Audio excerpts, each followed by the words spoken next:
afternoon. My name is Stephanie Monroy. I'm the Senior Director of Communications and Media Relations at the Railway Association of Canada, and I'm pleased to welcome you to Day 2 of the RAC's inaugural Women in Rail event.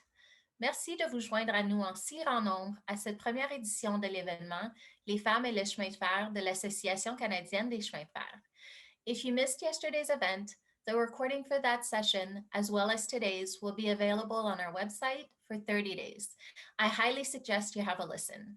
We had some great insights shared from Caroline Codzi, our keynote speaker, as well as the accomplished ladies who were part of our executive panel. Yesterday, just like today, we were joined by quite a few men. A special thank you to all of you who are joining us. Our hope in creating this event was to start a conversation, not amongst women, but in the industry at large. For this to happen, we need men at the table as we need allies. Did you know that the UN estimates that gender parity will not be achieved for another 130 years at the current rate of progress? What does that mean for our industry? Well, it's an opportunity to attract more women to our sector. In today's session, you will hear about women who have forged their way into the sector in very different roles and for very different reasons.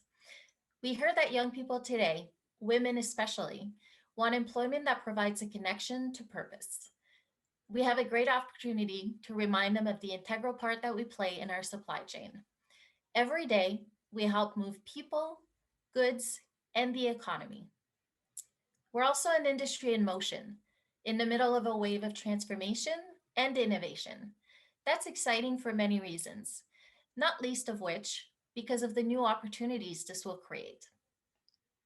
As we look to build back better after COVID, let's make sure women play an important role in part of the rebuilding. I can tell you that our panelists today are ready and eager to do so. And of course, we are thrilled to have the Honorable Lisa Raitt on the agenda, the first and still to this day, the only female federal transport minister in Canada. I hope you enjoy the program we've put together for you. One final note, there will be a short poll at the end of today's session that I encourage you all to participate in. It helps the RAC plan its calendar of events. Like yesterday, our event will be moderated by Jacqueline Molcharek. Jacqueline is a former National Network news anchor and an award-winning journalist with more than 2 decades of experience. As president of National Content Solutions Media, Jacqueline now works with a wide variety of clients, helping deliver meaningful, impact-driven content and communication strategies. Jacqueline, over to you. So much, Stephanie, for that introduction. So very happy that everyone is able to join us today, including our audience. Thank you for joining us for what is day 2 of our Women in Rail conversation. So our goal today, and Stephanie mentioned some of this, is really to inspire and engage women across generations at different stages of their careers as well, in what we hope can be a practical, honest, real-time kind of mentorship exchange that we're going to be facilitating shortly as part of our panel discussion. And the goal is to open up the possibilities to encourage women to consider what is a rapidly changing industry at large, and that is transportation. So we're going to get into this conversation. We've got the Honorable Lisa Raitt joining us shortly as well. But first, I'd like to start by introducing Amelia Marchetta. She is the Public Relations and Outreach Chair with the US-based League of Railway Women. And Amelia, just to provide some background for you, joined the League of Railway Women in 2015 as a member. She was then elected to the Board of Directors a year later as Public Relations and Outreach Chair. And she was also recently honored as the LRW's Outstanding Member of the Year. She continues to support the personal and professional growth of women in rail right across North America. And currently she serves as project manager of signals and communications at Metrolinx. So Amelia, I know you have a few words to share as we open our program today. Amelia. Thank you, Jacqueline. Good afternoon, everybody. My name is Amelia Marchetta, and as Jacqueline said, I am the Public Relations and Outreach Chair for the League of Railway Women. I'm also a project manager in the Signals and Communications Department in Metrolinx in Toronto, Ontario, Canada. On behalf of the President of the League of Railway Women, Amanda Traynor-Patrick, and our Board of Directors, I would like to extend our heartfelt gratitude to the Railway Association of Canada for this opportunity and for assembling such an exceptional and diverse group of rail industry professionals from across our industry to share their knowledge and experience. The League of Railway Women was founded in 1997. We're a not-for-profit, volunteer-run organization based in Washington, D.C. that is proudly supported by over 50 corporate partners from across our industry, totaling over 2,000 members. Our commitment to improving the rail industry is accomplished by connecting and cultivating women in rail, which we do through networking opportunities, sponsoring industry educational activities such as webinars and our annual conference, and supporting mentoring partnerships. We also champion the support of our many corporate partners into the growth and development of our future and current leaders through our scholarship program. We celebrate the achievements of our industry leaders through our Railway Woman of the Year Award. Co-sponsored by Progressive Railroading, this award has recognized the outstanding contributions of 23 women, including Canadian honorees, CP's Pam Arpin in 2019, Ontario Northland's Karina Moore in 2018, and Metrolinx GO Transit's Mary Prock in 2015. For me, my work with the LRW has always been a passion project. In 2011, I joined Metrolinx's Track and Signals team. This team was comprised of 10 men with varying experience in the rail industry. Some were retired from Class 1s, some were former maintainers, operators, railway traffic controllers. In my new role, I managed a multi-million-dollar track protection contract, the first ever for the company that will be the foundation of the success of the Union Pearson Airport train link. This role was fundamental to building my commitment to rail. Previously, in a communications role, I had only ever written about the impacts of construction. Now I was seeing it and helping coordinate it firsthand. I was fortunate to have a wonderful team who nurtured my interest and encouraged me to build my skills, from everything from obtaining my CROR rules qualification to learning how to drive and operate a high rail vehicle. I was even encouraged to attend Railway Interchange.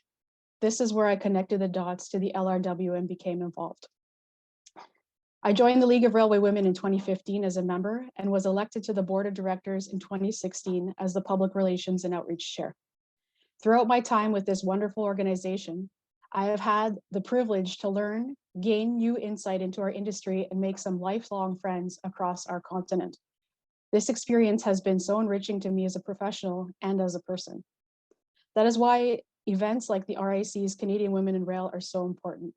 Our industry may seem daunting at first, but there are many opportunities and connections waiting for you that will really help you experience firsthand and understand that we work in one of the greatest industries in the entire world. Thank you again for this opportunity and enjoy the rest of the conference. Thanks so much, Amelia, and thanks for sharing a little bit of what you do and a bit on your perspective on the industry as well. We did mention that we're going to be talking a little more detail about the various opportunities for women across not just the rail industry, but at large throughout the transportation sector as well, offering some advice, we hope, and tapping some of the wisdom that is out there on how women can pursue and excel in a career in rail. But first, what we'd like to do is offer everyone a bit of inspiration. So to help do this, I'd like to introduce everyone to a woman who is a true female trailblazer in the world of politics, in the world of business and beyond. The Honorable Lisa Raitt is joining us. As you heard, as many of you know, she is the former deputy leader of the official opposition and the Conservative Party of Canada. Also, she was the first female federal transport minister, the first female harbor master of a Canadian port, that being the Toronto Port Authority. And Lisa Raitt has also served as Minister of Natural Resources, Minister of Labor, and she's currently Vice Chair of Global Investment Banking at CIBC Capital Markets. So the Honorable Lisa Raitt joining us. Good to see you. Welcome, and thank you for joining us. It is my great pleasure. I really appreciate being here, and it's awesome to see such an incredible grouping of panelists, both yesterday and today, Jacqueline, and thank you so much for moderating. So my pleasure, because I think everyone who is a part of this conversation, right, we all, I think, seek and really are passionate about empowering other women. And as Stephanie Montreuil mentioned in her opening remarks, what a time for that, right? Because we've got such transformation happening in the industry.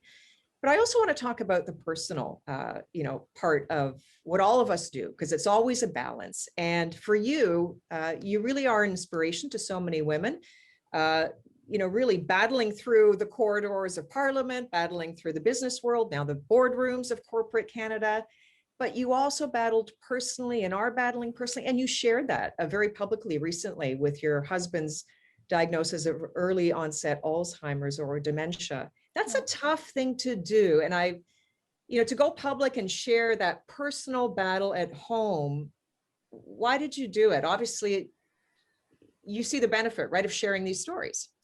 I do. I do.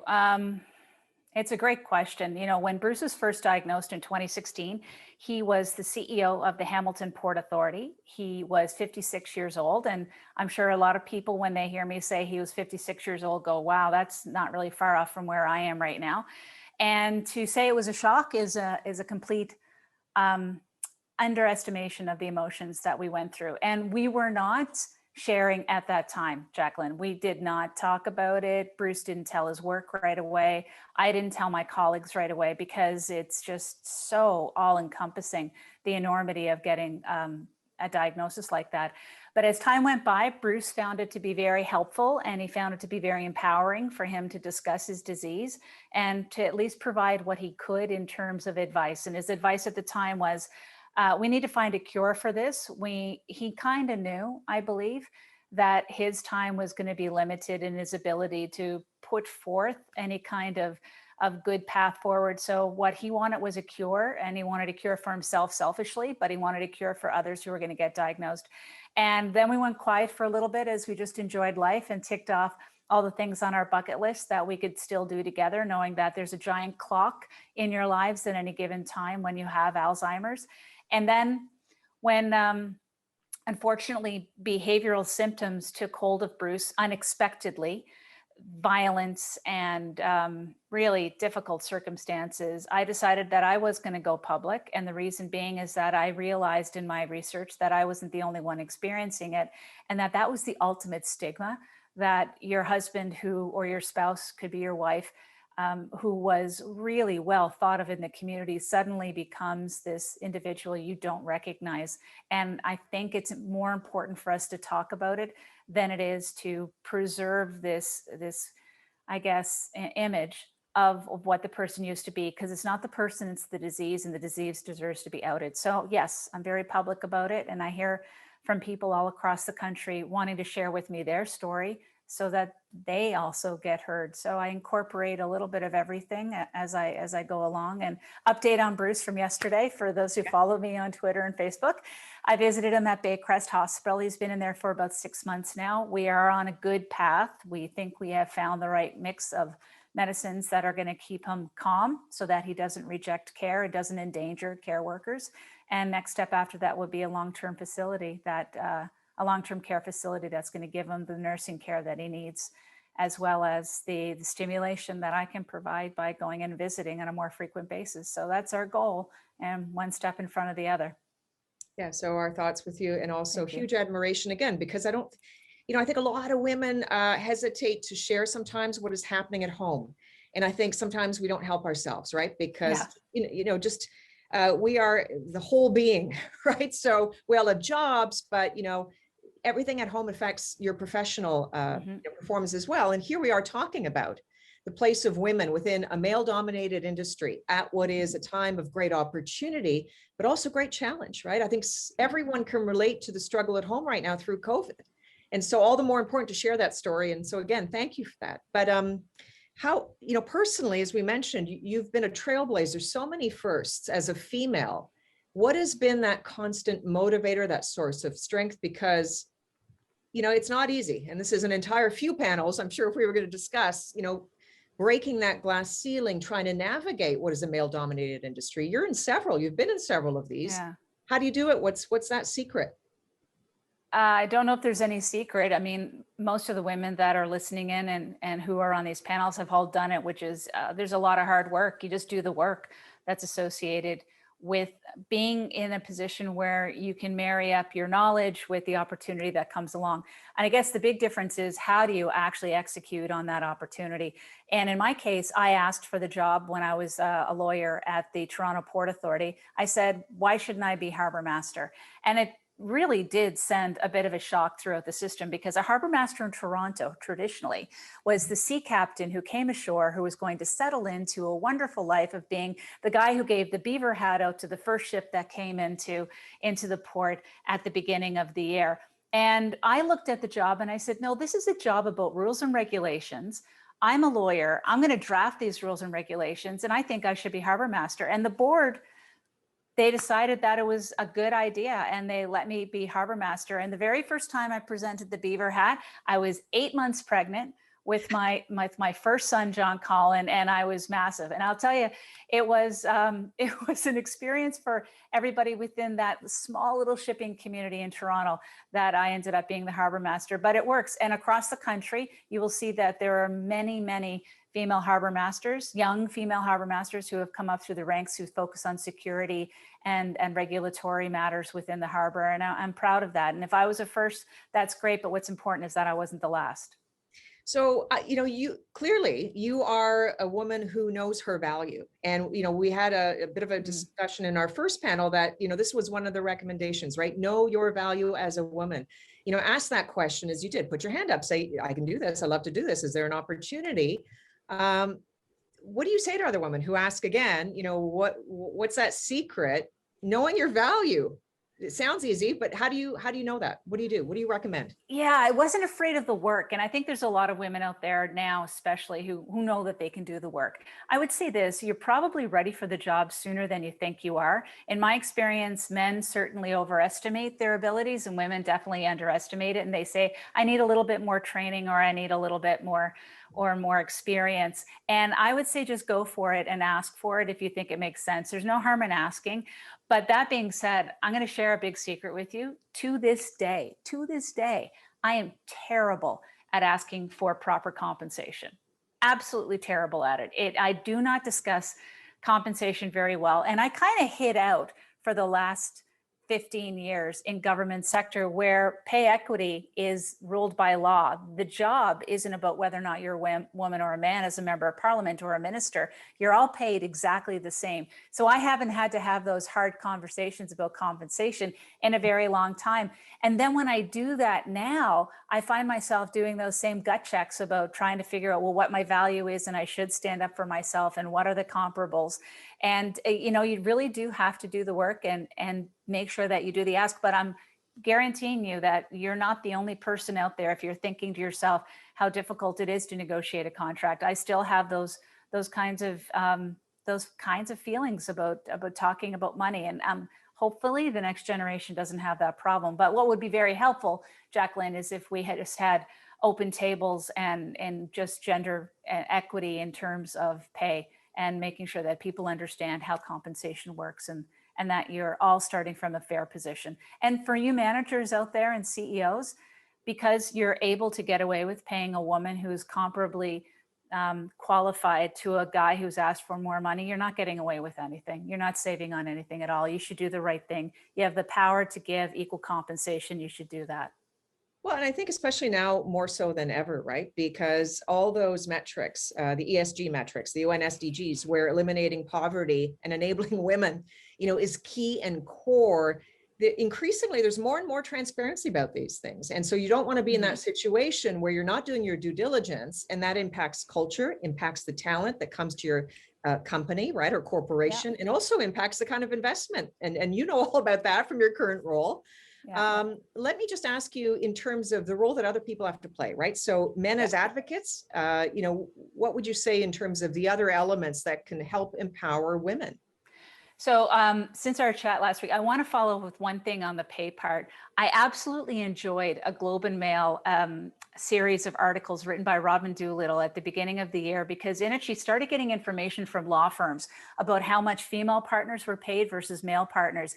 And to me, the message from this story is to a company, like you said, be very careful what you're doing internally, because you never know when it's going to come out, and you don't want to be embarrassed by a recognition of the fact that you're undervaluing what you have in terms of female participation in your compensation tables. You don't want to be embarrassed. So make sure you're doing the right thing. Do your own due diligence at companies. And to your second question in terms of male allies, look, in my life, this is how I've I've kind of looked at the ways in which things change, for lack of a better word. At some point in times in my life, I have had leadership and I focused on the leadership tract. And that's kind of where I am right now in terms of I advocate, I make sure that I'm educated, I'm educating other people, but I don't have any real decision-making ability. And then there's the other side of the ledger where you have power. And when you have power, you have the ability to make the decisions, to determine who sits on boards, to determine what policies are in place in your company. And wherever you sit in that spectrum, you should wield the appropriate power in each one. So if you're in leadership, you should be making sure that you're advocating on behalf of people, that you're working within the process, within the system, to make sure that you have what you need in a great, diverse, inclusive workspace. But if you have power, boy, you have an obligation to do the right thing and not just say that we're setting up some committees to look at it. You have the power. And you know, one of the things I did when I became the CEO of the Toronto Port Authority, I recognized, because I was pregnant, I recognized that there was no maternity parental leave written in the policies of the organization. So I wrote them and I got the board to pass them. I didn't take advantage of them, but the next person who came along did, and it was a male firefighter actually who took parental leave when his son was born. And those are the kinds of things that can actually happen when you have the power to do so. And I would encourage you to step outside your comfort zone and exert and wield some of the power that you have in order to help women within the workplace, to attract more women. I read an article on the weekend from a capital markets point of view that really caught my attention. And it has to do with the fact that a lot of times we are asking the woman to change themselves in order to fit within what we think is the appropriate path for compensation, for improvement, for moving forward. And maybe it's time that we talk about making sure that the people who are doing the evaluating, that they understand a little bit better. And I know that a lot of companies are doing that, but I'd ask you to double down on it. And small anecdote, I did a small seminar with some people in a certain, I'm not going to say which industry it was because I don't want to out who was involved or who wasn't involved. But I had six people early in their career, four women and 2 men. And we were having a discussion about moving forward. And I did talk about the importance of knowing your value, asking for what you're worth, and understanding, you know, the intricacies of doing well in an employment review. I also gave some advice, you know, send thank you cards, reach out, ask for more help, because you can always do those kinds of things. What I found really interesting was, as I'm giving this advice, I thought to myself, I should be telling the people who are evaluating these juniors these things, instead of trying to get the person who is trying to lift themselves out of whatever they're experiencing. Instead of having them have the onus on them to change that, we asked other people, the system, to change around them. After it was all over, of the 6 people involved, the 4 women all wrote me afterwards, all sent thank you notes, all asked for more help, and the 2 guys didn't. Why? Because the system works for them. And the system doesn't work for women. And I thought to myself, oh boy, we have a long way to go, but if you have the power, you can certainly make sure that these things are looked after and taken care of. And that is a key point. I know that you say real change can only happen in terms of equity for women, right? And Yeah. parity is having more women in operations, Yes. within businesses, so that you can influence and impact the culture, right? Or Yep. bridge that gap in terms of pay or whatever it might be.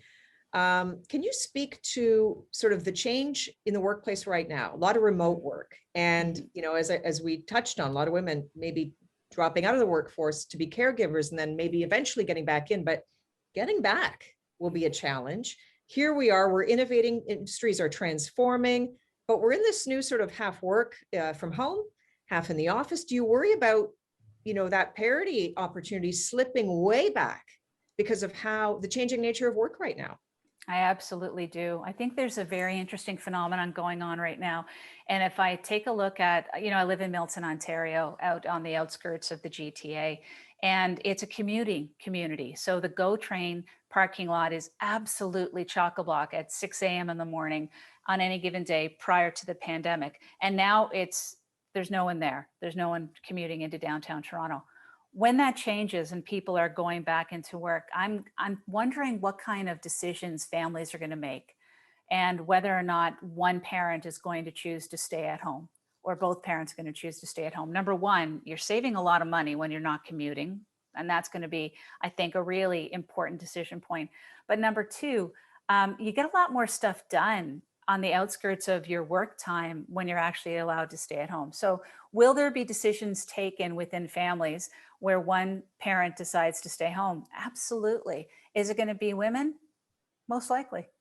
Most likely, not because they're nurturer caregivers, we all are do that, but mainly because in terms of, making sure that the house is running and making sure that things are getting done, it may be a little bit easier for women just to do those 2 days a week from home and go in. And here's where the problem is.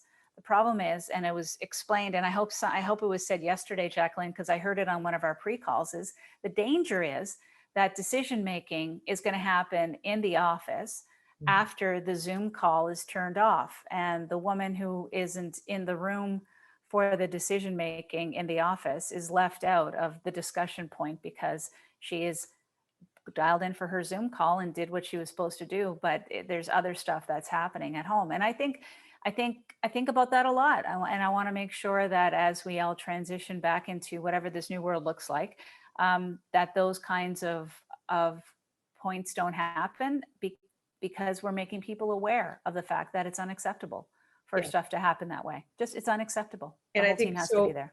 we all have a role then, as we recalibrate what work is, to then, again, if you're in a leadership role, even more so, to figure out how do we invest in diversity and inclusion in this new operational reality.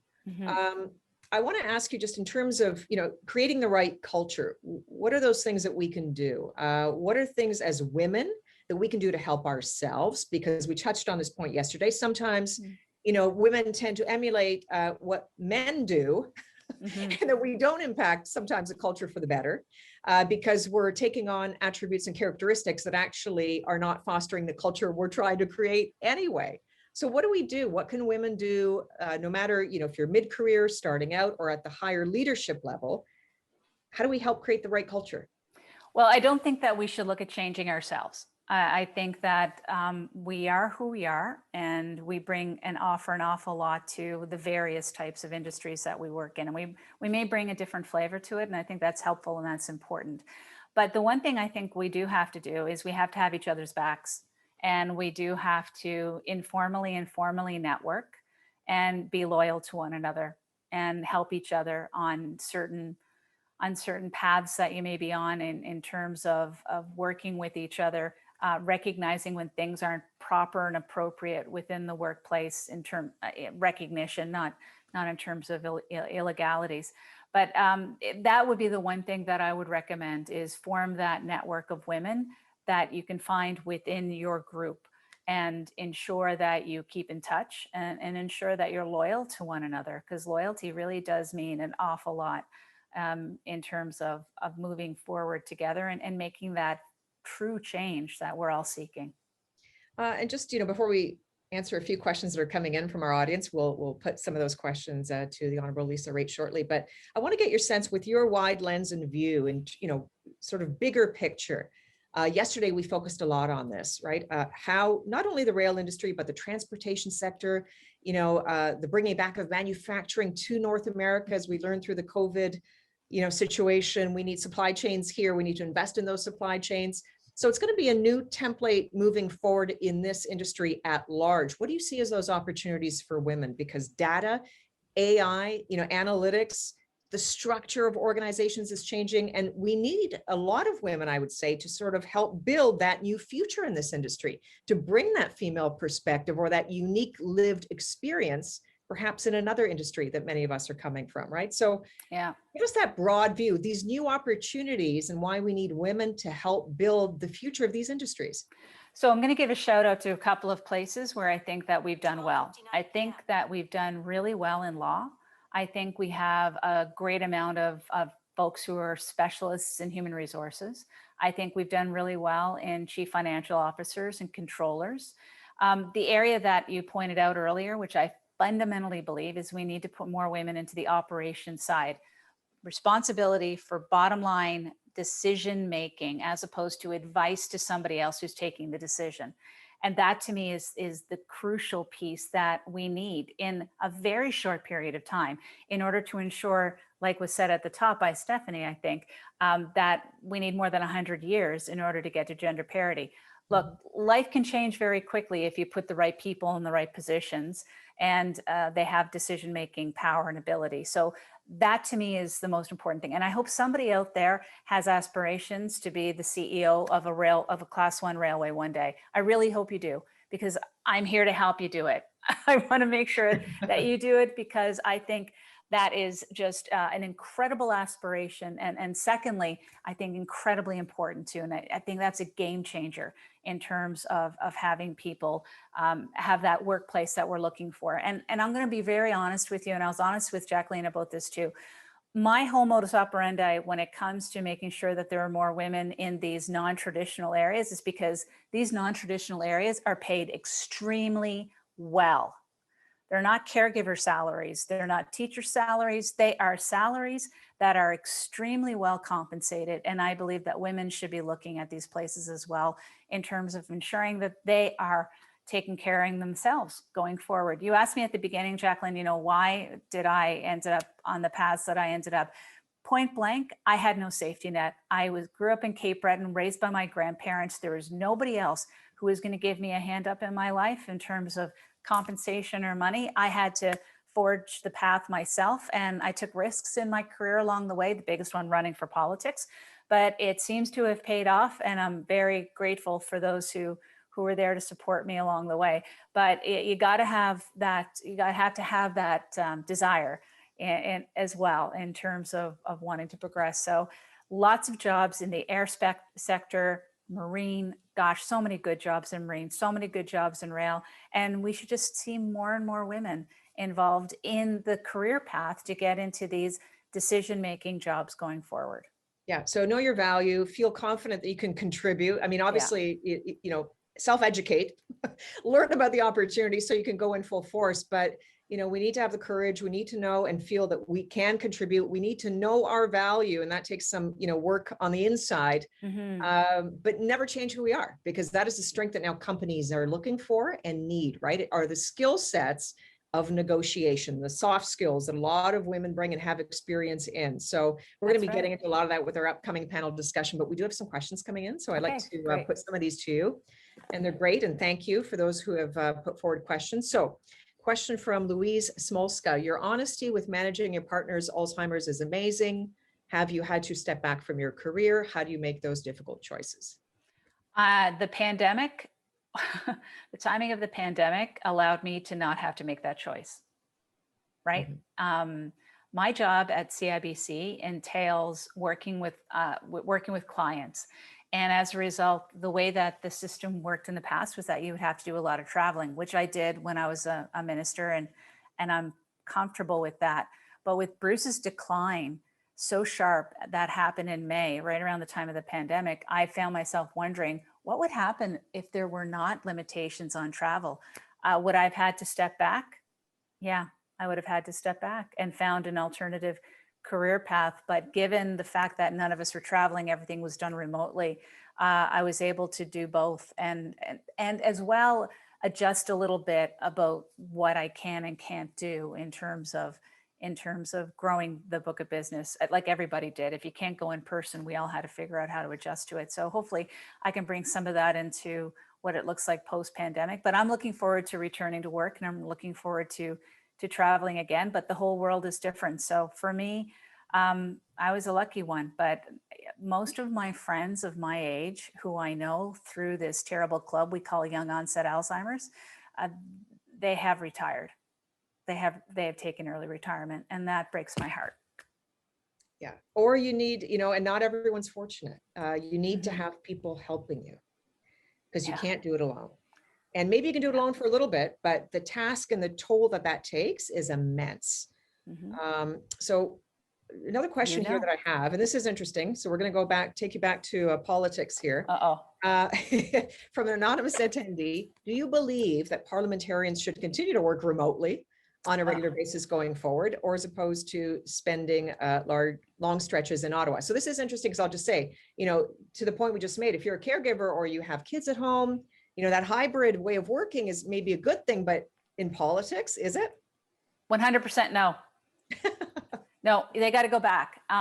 So when I look back on time and I figured out, I was 200 nights of the year, I think, on the road, either in Ottawa or attending to matters, either as a parliamentarian or as a local member of parliament. I was rarely at home, and that's okay. That's the job. I loved it. I was honored to be able to do it, but that's why MPs only stay MPs for a short period of time, because it is a huge impact on their lives. And I'm going to tell you why they need to be back in Ottawa.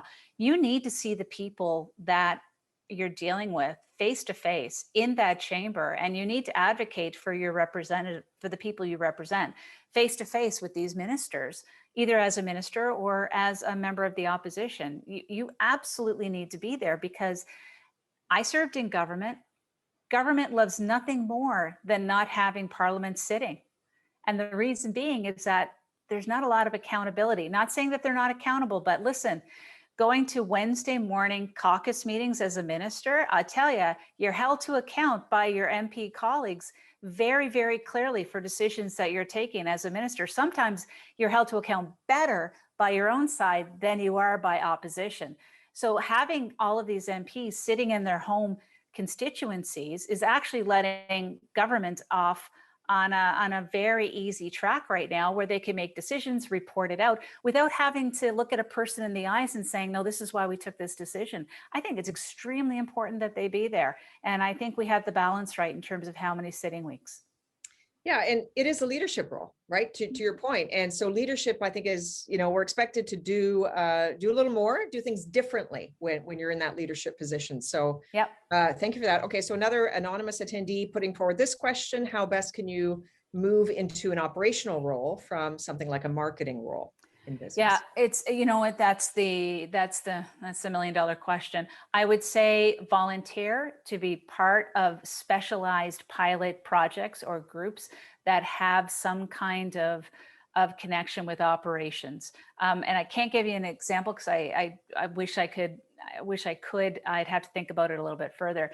But I would say that an example for me, if I go back to where my port days were, if I had somebody in communications, I would definitely encourage them to take a role in understanding how port operations work by going down and observing how to make the interface better for cruise ships coming in, for example. So you want to go down and from a communications point of view, understand what's happening so you can report it out to the community. But on the other hand, you're now sitting there and you're getting a bird's eye view of what the operations are around a cruise ship coming in. And that is information you have, and then you can weigh in. So it's about finding yourself in situations where you can abstract information, or even just ask if you can go in and learn the operation a little bit better. Some of the most successful female CEOs that I've encountered in Canada, Annette Verschuren, Madeleine Paquin, all had boots on the ground, all understand operations, and all have excelled, both Order of Canadas, in our corporate world.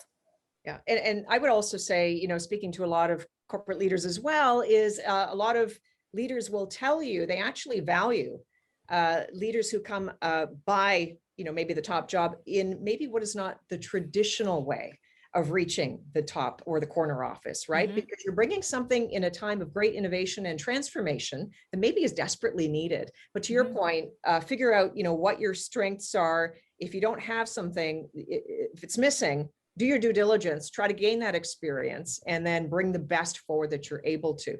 Okay, so we've got another question from our audience. Thank you for your comments and encouragement regarding the potential for female Canadian Railway CEO, with Katie Farmer's appointment as CEO of BNSF Railway, the largest railway in North America. This has been transformational. What do you think is needed in Canada to take this next step? Your offer of support for women is great, is the comment. Well, thank you. And yes, it's very exciting. And I think what can we do is we can continue to have groups like this meet in webinars and facilitate so that we know who each other are and understand where the opportunities are. Like I said, it's about building that collegiality. It's about building that knowledge across. So for example, so here I sit in banking, former Minister of Transport. People sometimes ask me, who would you suggest for board positions for smaller companies or even sometimes for larger companies? And I always give women's names I only give women's names. It's not only I always do, I only give women's names because I can always find somebody out there who has the requisite experience / qualification / talent that can do the job. And I would say the same thing needs to happen, that we all look around and take account of one another. We may be competitive with one another in the system, but at least be able to say and promote each other to get to that. It's going to take all of us to have that happen. It's not just going to happen because one person has the ability to pull all that on her own. You really do need to work together. And a well-placed comment of positive communication at any given time goes an awful long way to promoting somebody's profile and vaulting them into possible positions. Word of mouth is extremely powerful within the Canadian business community and the Canadian political community. And I would just say one other thing, Jacqueline, I know I haven't said it explicitly, but just like in politics, you're always selling yourself. You have to recognize that if you want to progress through a career path that ends up in a corner office, then you're always selling yourself, and you're always not self-promoting, but definitely making sure that people understand your capabilities and leading through your actions. Okay, so on the same sort of tenet here. So other question coming in from Laura Thompson. Currently, women occupy only plus or minus 6% of the employed within the rail industry within North America. That's really low. We certainly know it's less than 25 within the sector, right? But despite all the conversations, committees, support systems developed over the past few decades, this percentage is not enough. Do you feel government policy and intervention is required to get real tangible change? I don't know how I don't know how you can mandate that people hire into the operations roles within the rail. I mean, that's the tough part. The most that a government can do is to do rules and regulations around women on boards. And then I implore the women on boards to ask tough questions to management and not be satisfied by box ticking. And then really drilling down. I mean, that's the approach we've been taking for the past 40 years. We're still where we are, right? So I think asking for fundamental changes in terms of how people are promoted so that we retain more women within the system so they don't go anywhere else, ensuring that compensation is fair, equitable, gender parity. I think that will attract more women into these positions, and then just visibility of more women within these top jobs. I think that's a big deal. I'd give you an example of airport authorities. So I was the CEO of the Toronto City Centre Airport. Joyce Carter is now the CEO out in Halifax. Deborah Flint is the CEO at Toronto. Tamara Vrooman is the CEO out in Vancouver. 15 years ago, it was an all boys club, and it changes, right? Karen Oldfield led the way by being a CEO at the Halifax Port Authority. Sylvie Vachon, CEO at the Montreal Port Authority. We are getting there. Rail seems to be the last one we need to crack. And for anybody who's on here who is on the union side, I encourage you to seek leadership within your union. I would have loved to have talked to more female Teamsters, for more female members of unions when I was either Minister of Labor or Minister of Transport. All I ever got were the boys. Yeah, no, you're right to point that out, because we need more women in all aspects to really force change that is broad. So still with this point, and picking up on the salary discussion or what we touched on earlier. So a question from Anonymous here: women face unique challenges when negotiating salary, and part of this is the lack of salary transparency or conversations that peers are willing to have. Do you have any suggestions on how to do your due diligence to be paid fairly or advocate for your value? Such the age. First of all, if you can ever find an association associated with your profession that allows you to piggyback onto their confidential reports of how much people get paid in a certain area, I would say advocate for that kind of stuff, because it does take you a step away. This whole notion that we aren't allowed to ask each other what we're paid, it really has to be busted up. I really think that the only people it's helping are the people who don't want other people to know how much they're getting paid. And, you know, when you get to the top of corporations, your compensation is fully reported. And it's when I look at those top 100 CEOs and we don't have a woman in the top 100 CEOs of compensation, you know, you kind of hold your nose and go, what the heck is that? We need to do better. We need to do better as companies. And it takes that first company facing a shareholder request, perhaps, an activist shareholder coming forward and saying, for the benefit of ESG, we recognize that fully transparent salary tables are necessary for us to move forward. Boy, that would be a dream. That would be a dream. It is coming though, right? Because to your point, there is this movement for more disclosure in all aspects of business. So is it also incumbent, if for those of us who are in leadership roles, to press upon that point, right? Yes. To say, you know, how can we maybe safely have this disclosure that doesn't impact the business in any way or in a negative way, but advances the cause of fair and equal pay? You know, there's a lot of hay that's made about these government sunshine lists where everybody over $100,000 is reported their salary. But what I think it has done, not on purpose, is made people aware within the public bureaucracy that your salary is going to be disclosed. And as a result, you want to make sure that it's fair and equitable. And I will tell you that within the federal bureaucracy, I find to be the most equitable in terms of female deputy ministers, female ministers, and everybody knowing what everybody else is paid. And that's okay. That the place hasn't burned down. Well, and the more disclosure there is, isn't it true that you know, that industry that offers that disclosure is going to attract more women, one would think as well, right?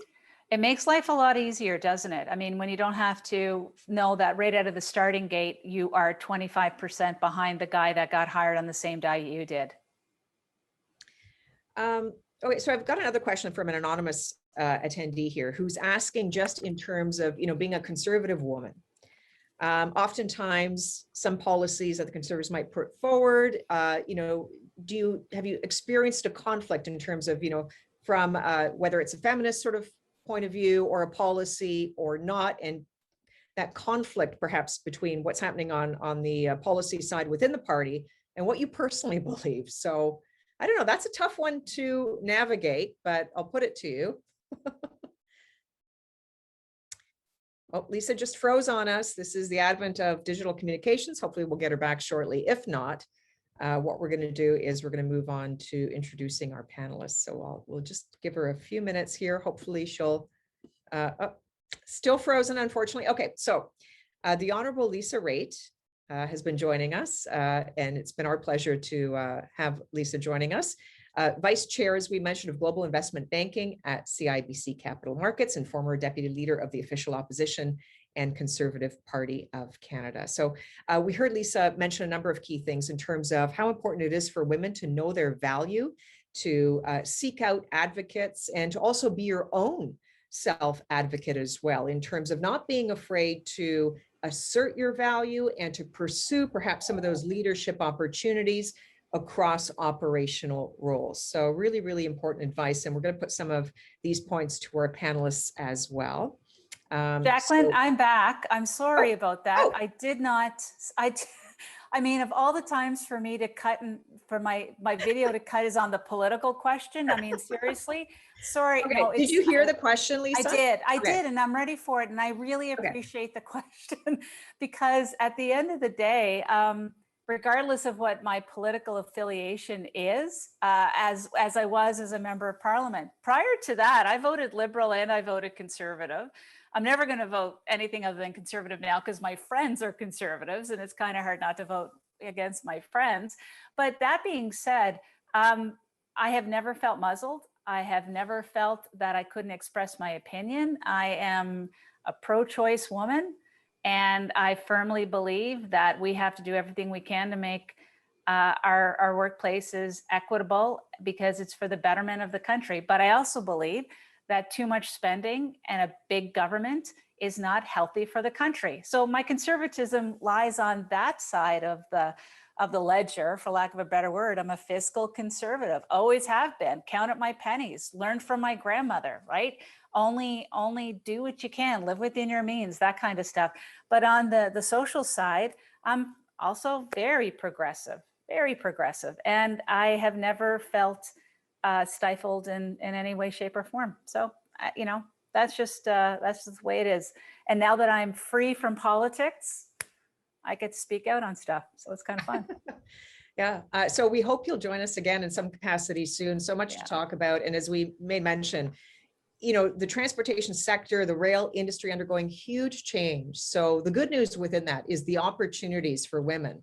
Yeah. And there's going to be so many new opportunities that are opening up. So perhaps you'll join us next time to talk a little bit more on that as well. I will. With sincere thanks and appreciation, especially for, again, sharing some of your personal side of the struggles that many of us can relate to, as we said, through COVID-19. It is tough, that work-life balance, but thank you again for being so honest and sharing with us, the Honorable Lisa Raitt. Thank you, Jacqueline. And when you have the power, use it for good. Absolutely. We're going to be talking about that. Thanks, Lisa. Bye, everyone. Lisa Raitt joining us. All right, so our conversations are going to continue. As we mentioned, we have a terrific panel discussion coming up with a variety of women across different levels within the transportation and rail industry specifically. So I'm going to start some introductions of some of our panelists who I know are standing by. So joining us is Darlene Nagy. She is Hazmat Program Manager at CP. Darlene is responsible for strategies, standards, and programs in the areas of dangerous commodities, hazardous material transportation for Canadian Pacific's rail operations in Canada and the US. And Darlene started her career at CP as a summer student in Saskatoon. She has held well over 17 different positions at CP, which is very impressive, including manager of carload and intermodal billing in Winnipeg, and then moving on to a role in Calgary as senior manager for customer service intermodal and director of asset management. So Darlene, thank you for joining us. Thank you. I'm glad to be here. Also with us is Toni Nicholas. She is a locomotive engineer at CanDo Rail and Terminals. She is a former student at the Southern Alberta Institute of Technology, and she attended the railway conductor course at SAIT Polytechnic, where she also graduated top of her class. So congratulations to her on that. She discovered CanDo Rail and Terminals, reached out to a contract there about a potential job, and got a job as a conductor, then started training as a locomotive operator. And more recently, she's taken on some supervisory roles and duties. So Toni, good to see you. Thanks for joining us. Thank you for having me. Katie Patmore also joining us. She is a train master at CP, a former student at Lambton College. And Katie originally studied business in university, completing the train conductor's course at Lambton College as well. She was hired by CP Rail as an operations management trainee, and then moved on to work as an assistant train master. In May of 2020, she transitioned to her current role, which is terminal train master working for CP in Toronto. Katie, good to see you. Thank you, Jacqueline. Also with us, Lisa Tunningly. She is president of T-Rail, and Lisa is an inspired leader, a rail advocate, and entrepreneur as well by background. She takes great pride in the fact that rail hauls 70% of goods across the country, yet produces only 3.4% of transportation's greenhouse gas emissions. So sustainable rail, a big part of the conversation these days, is something that we know Lisa is very passionate about. She's going to be talking about that. Lisa has 25 years of experience in the industry and likes to remind everyone that rail connects us all and promotes our growth as a nation. So Lisa, good to see you. I know Lisa's there. We'll get to her in just a moment. Also on our panel is Emily Mack. She is Director of Corporate Affairs and General Counsel at SRY Rail. And Emily joined the senior team of Southern Railway of BC in 2017 in what is a hybrid role, which is very interesting, as Director of Corporate Affairs and General Counsel. So she's involved in shaping the company's strategic objectives, as well as developing policy initiatives, providing leadership on legal, regulatory, environmental, real estate, and external relations, which is a lot. She is also a rail safety ambassador with Operation Lifesaver and is a longstanding member of the board of directors for the BC Expropriation Association. So hi, Emily, good to see you. Thank you very much for having me. So thank you all for joining us. Really looking forward to our panel discussion. You all have very unique journeys. And some of you have very unique, as we just mentioned in Emily's case, hybrid roles. So new emerging roles, some of what we've been talking about both yesterday and with Lisa Raitt just moments ago. So I'm very eager to share your stories. We're hearing a lot about big opportunities that are going to be emerging within the rail industry that already are, as innovation really takes hold, as data, AI transforms how rail operates in this country and across North America. But it is still a male-dominated industry, right? So I wonder, and Emily, I'll start with you. How would you describe the current situation within the industry for women? What do you see as these new opportunities, but also what do you think are still some of those challenges? And feel free to talk to us and describe what you do in the hybrid role if it helps as well, because this is interesting.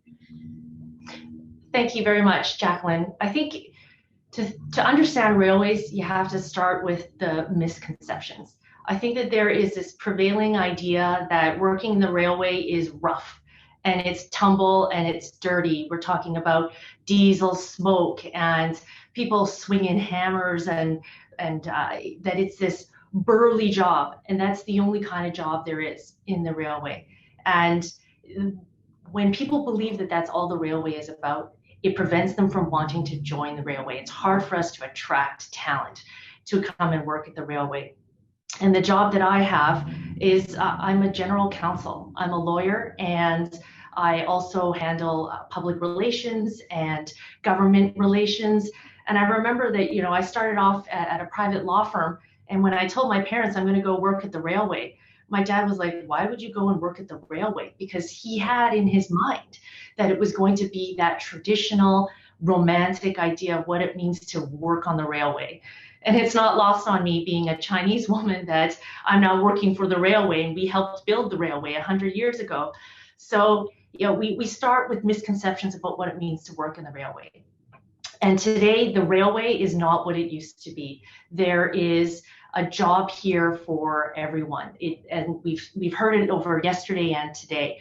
There are jobs that are available in technology, mechanical engineering. We have locomotive engineers and we have professional engineers. The railway is not, it is about moving freight, but it's also the business of the railway. And any job that you find at a corporation, you find that need here at the railway. And we need to get that message out to people that working at the railway is not just what you see on television. And that's one point that I want to make about how and why we need to attract women into this job. Is we need to get them past the idea of what they think it means to work here. And then secondly, I just want to touch on visibility of diversity within the railway. Even if you can establish for people who are in the colleges or in the trades that there are a lot of opportunities in the railway, they may not see themselves there because all they see are men. And that is the dynamic that we need to change. When I interviewed for my job here at Southern Railway, I was interviewed by 6 men. And now that I'm here on the senior team, there are 5 men and me. And so how do we have more women in positions of leadership so that when they come for the job interview, let's say that we've already hooked them in and they want to be a lawyer who works for the railway, or they want to be a computer IT person who works for the railway. Now we've hooked them with the idea of what it can be to work at the railroad. Now can they see themselves there? Do they see somebody who looks like them, who looks like me? Do they see women? Are they being, and we heard this yesterday during discussion about recruitment, do they see somebody on the hiring committee who understands them and understands their background? And there are 2 ways that we need to approach this challenge for the railroad industry. Yeah, and thank you for sharing some of that. And it's interesting because I think for a lot of women, if they even find out that it's a 6-man, panel interview, I think that might be the first deterrent, and they may not even proceed with the interview. So you raise a really interesting point. Can you talk to us also about, the hybrid role you have? Because I think even though the industry is still male dominated, it's changing thanks to trailblazers such as yourself. And so the more women that we get in those executive roles, the faster change is going to happen. But also, I think it's a real opportunity if you are you know, in a male-dominated industry at this time of transformation and innovation, because ideas and different perspectives, whether it's, you know, coming from a certain cultural background or a certain, you know, background in a different alternate industry, if you can bring something that is different, that is of huge value at a time of innovation. And in fact, they're saying already, if you have diverse teams within whatever industry and company you're at, the diversity propels innovation sixfold. So you're more innovative by that degree, which is unbelievable. So at a time of innovation and transformation, we need that diversity if companies want to be competitive, just from that sheer impact. So I want to bring in Lisa. If Lisa's with us, is Lisa there? I'm hoping she is. Oh, maybe not. Okay, so if Lisa's not there, apologies. Lisa was with us, so unfortunately it seems like we've lost her. Hopefully if we can get her back, we will do that. But Lisa came at it from an entrepreneurial background. So Emily, just to follow up for you, with this hybrid role, was that something that you suggested? Was that something that came about as part of the innovation and transformation? Give us some insight on that. You know, it was definitely about transformation. At Southern Railway, they did not previously have in-house legal counsel. They always went to outside counsel for their advice. And so there was a president of the company at the time who saw an opportunity to bring that skill set in-house. And I find now actually that the legal work that I do here is not the large majority of my job. It is everything else that I do in this other hybrid role, whether it's communications or government relations, rail safety ambassador. There was a lot of opportunity here. And I want to make the point, touching upon yesterday, we talked about men being allies in the workforce and being your champion. Before I joined Southern Railway, there had never been a woman on the senior team. And I had done good work, I think, as outside counsel to Southern Railway. And the president of the company at the time, I think, saw the value in having the skill set in-house, and then also myself.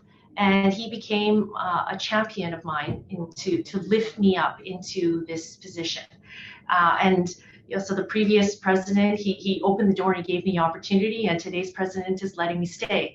And I feel like I earn it every day to be here. And now that I am here, back to my point about visibility and diversity in the workforce, I feel a responsibility that I have to carry forward the opportunity that a male champion gave to me, so that I can lift up other people, men and women, to come along on this ride.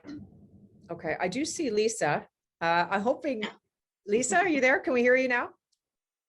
Yeah, can you hear me? Perfect. Yes, we can. So I don't know how much of that you heard. I'm hoping you heard it, but we're talking about, you know, the importance of diversity within organizations and companies. And you come at it from an entrepreneurial background. Tell us a little bit about your journey, and then how important you think it is for, you know, roles like Emily's, which is a bit of a hybrid role. There's such a time of transformation right now. So we are anticipating to see new roles emerging, which is going to be more interesting for a lot of women if they can include different skill sets, right? If these are roles that are not those traditional roles that we all associate with the railway. So give us a little bit of your background and what your view on those new emerging roles is for women as well. Thank you very much, Jacqueline. So new emerging roles, I think it comes from, you know, two of the words that I've heard repeated throughout the conversation, and that's transformation and innovation. And these are things that I think about, and I like to represent, like a good friend of mine, Dorothy Grant. Like, I love to wear her clothing because it's connected to nature. But she has a word that she uses, Yajuzhong is a word for, it means transformation and power and having respect for oneself and others. And I think that's where the world's at. The world's making a shift. And we need to think about, it's not just the rail industry, it's not the lumber industry, there's many different sort of like traditionally masculine industries that we're looking at. It's about the world recognizing that we need to put resources, positions, and people and skills and knowledge in the right places. And so when you take a look at like that transformation that's required, when you get women together, we have a community sense. When we started in the railway industry, Emily and I years ago, and she mentioned there were 6 men that interviewed her, and she was now one of them, of the group.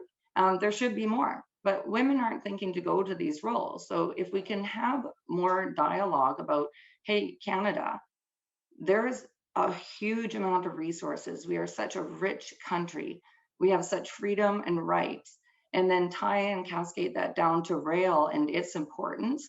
So many people were reside with the fact that this industry is moving goods, it's connecting families, it's putting your table on your food. You know, you've got Kayla and Tony are both Food on the newer table. food on the table. Although the So- table on the food would be interesting too. Yeah, that's what I say. I guess I'm still nervous on these things.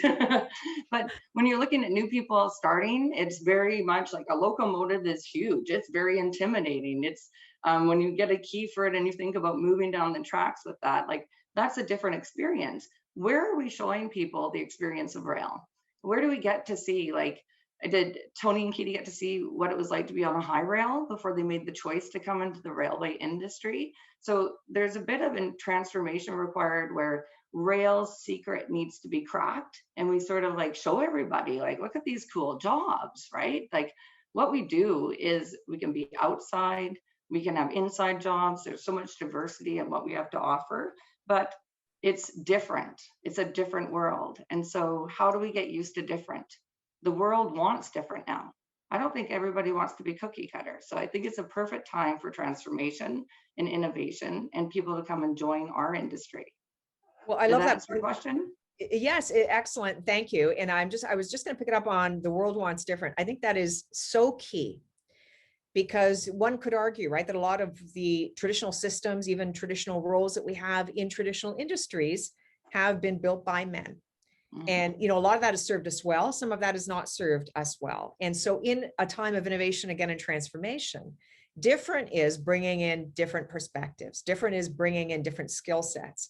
Different is bringing in different career and lived experiences, which women do. So as we look to innovate and, you know, move industries forward after COVID, and we're going to see a huge landscape shift across all industries. I think COVID's fast forwarded the digitalization, right? So companies bringing in, again, data, AI, thinking differently, positioning for the future. COVID has really been an accelerant to sort of where we need to go across many industries.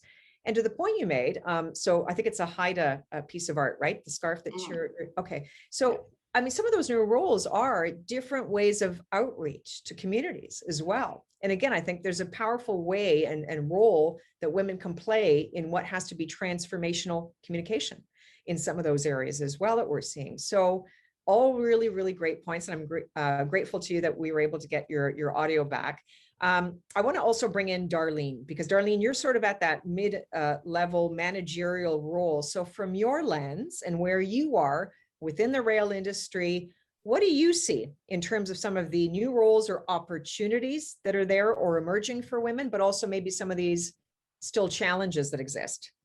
Well, when I think back to when I started many years ago, so I'm sort of at the tail end of my career, there were only about 5 or 6 women in our office of about 600 men. So we had very specific roles. It was accounting or it was, you know, office roles.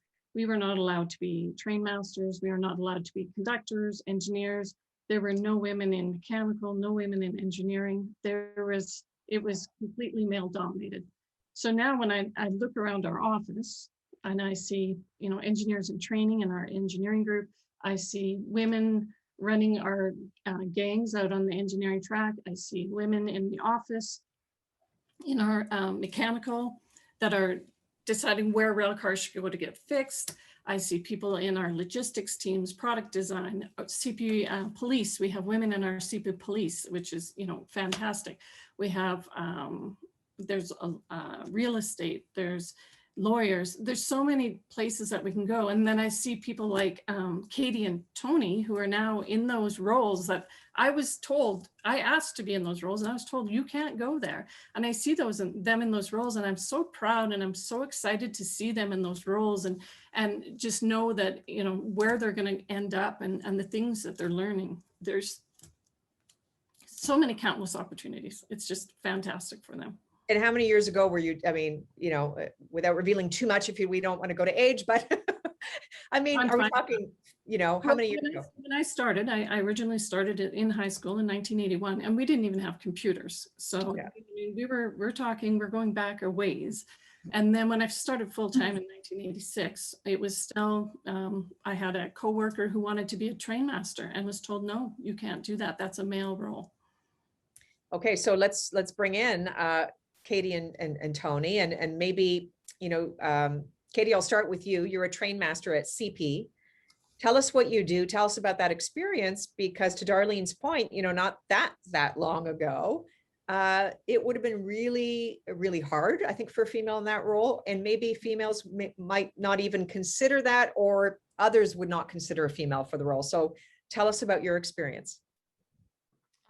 Well, I started off at CP as an operations management trainee, and I was lucky enough in that role. I was able to go on a high rail with the engineering department. I was able to go to different mechanical departments with the locomotive team, work with them to see where the locomotives are fixed, get out with the conductors and engineers and see what they do on the ground before entering the assistant train master role. So personally, I've been very lucky so far, and I've gotten an overview of what, for the most part, what the different positions do, and a small understanding of how they work. And I think for a newer woman coming in, I would say don't shy away from the conductor role, because you do develop an appreciation for what the conductors do, how trains get across the territory, how you move a 12,000-foot train, how you build it. And it's pretty amazing. You get a pretty accomplishing feeling when you see that done, and when you see what goes into the work that the conductors and engineers do. So Tony, you're at a conductor role at CanDo Rail. From your perspective? Yeah, I think it's a great time for women to enter into the railway. There are tons of opportunities, like we've already talked about. And just to Katie's point as well, don't shy away from those physical jobs, like the conductor, like the engineer. Go after it. Get a position there. Build your way up.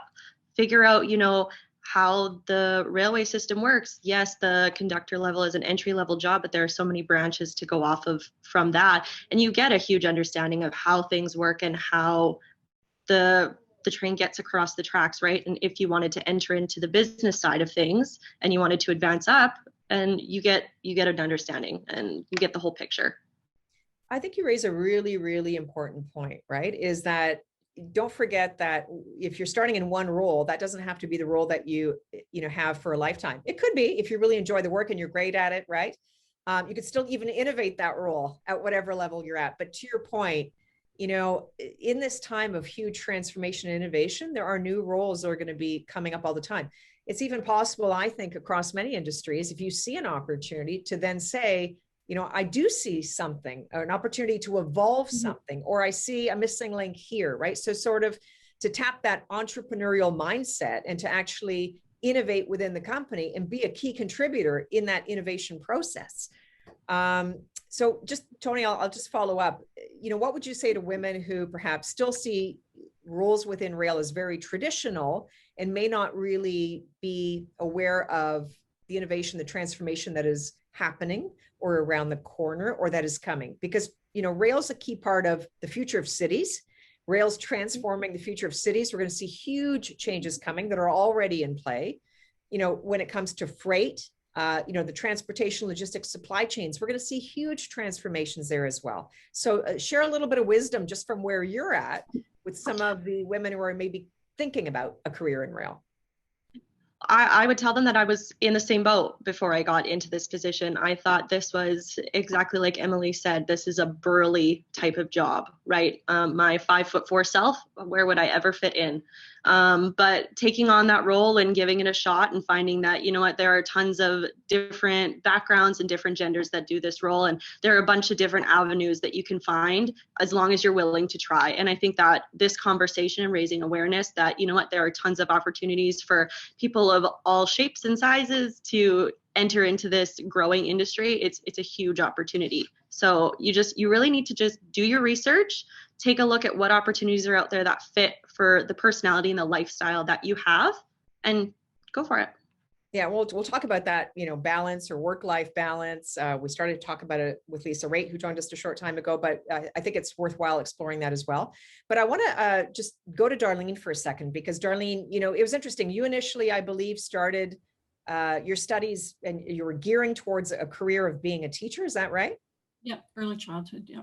Okay, so how did that happen for you? The change? Well, the change happened. I guess I had some family health issues.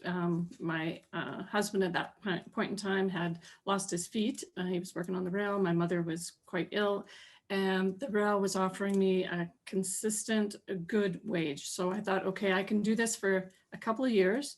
And then 35 years later, I'm sitting here.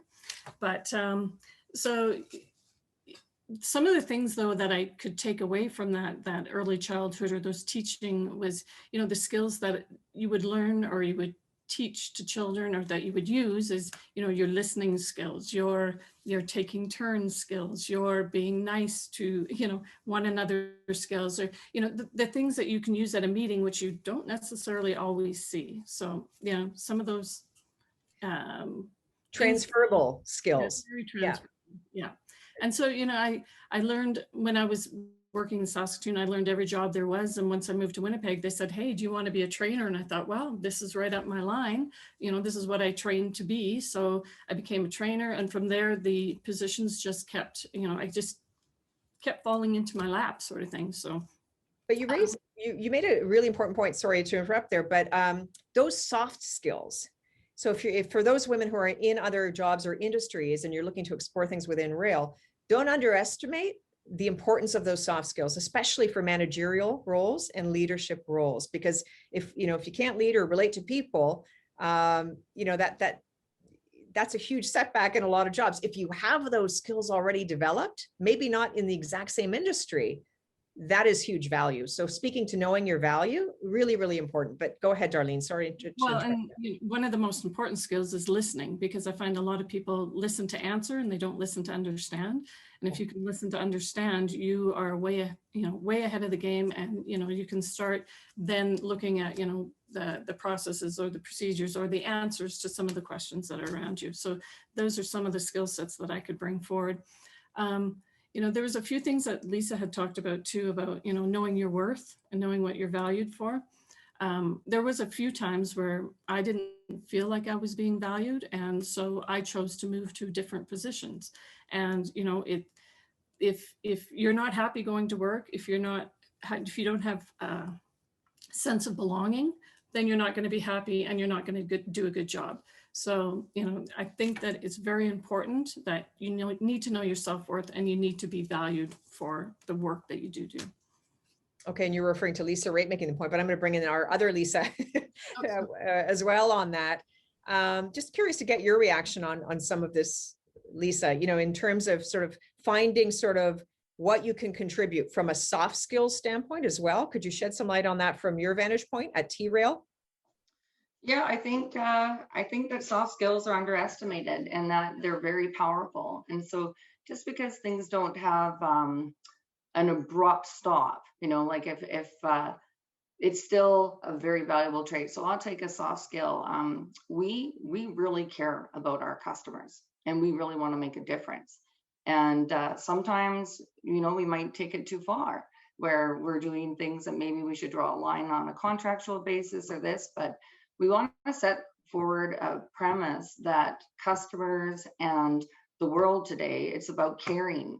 It's about caring about the people that you're working with. It's about caring about the profits and sustainability of the company, that it's healthy and well. And it's about the communities and the people that you're connected with. So when we're coming in, those are the things that we think about. We think about our family. Many of us have children, and we don't just see those skills as when you leave the office, you suddenly turn on like a mom skill or an aunt or a sister or any of these skills that you have.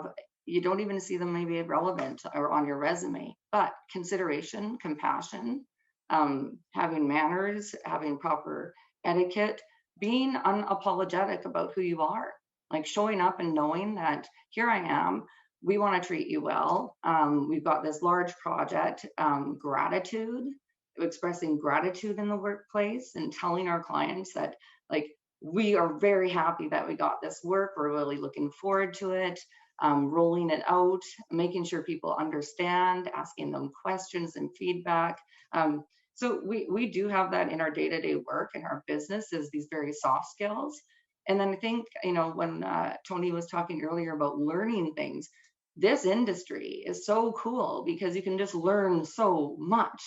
Yeah, if you just learn a skill like sales, or to be a conductor or a train master, next thing you look at a piece of rail and you're like, what's up with that piece of rail? I'd like to know the metallurgy. I'd like to know how they roll it. How do they make it? Oh, what's that high rail track? How did it get geared up? How did it move over here? So if you can come into our industry with curiosity, there's just so much to learn. And if we like to learn, and maybe that's a bit geeky, but geeky is great. To show up, this industry, your soft skills are welcome. It doesn't matter if you're a male, female, whatever and whoever you are. People like feeling appreciated. People like to do business that makes a difference to sustainable things, people, profit, the planet. So it's a really enjoyable time right now to do business, and we need to let people know, like, this exists in rail. It's not a secret. Yeah. Like, it's just it exists. It's not a new thing. Yeah, and you know, we talked about it, I think, a little bit yesterday, maybe a bit today too, is, you know, for women who are entering or are actively in what is a male-dominated industry, you never want to change who you are at the core. To your point, Lisa, right? We've all got skills and attributes that are actually a big part of our success, whether we see it or not. So you don't want to, you know, put those by the wayside. You want to bring those forward and invest in those things and bring them the best that offers, also to help transform wherever it is that you're working and to help build that culture. So Emily, on that point, you know, work-life balance and creating a culture that is conducive to women. I know you have a family. Do you want to talk to that? I mean, how as women can we help shape the culture that we know is going to help other women, including ourselves, succeed? Oh, is Emily there? Maybe not. Okay, I'm not sure if Emily heard me or can hear me. I see her. Okay, she's probably not. Oh, okay. So we'll give her we can't hear Emily. She's probably on mute. Let's see if we can get her back.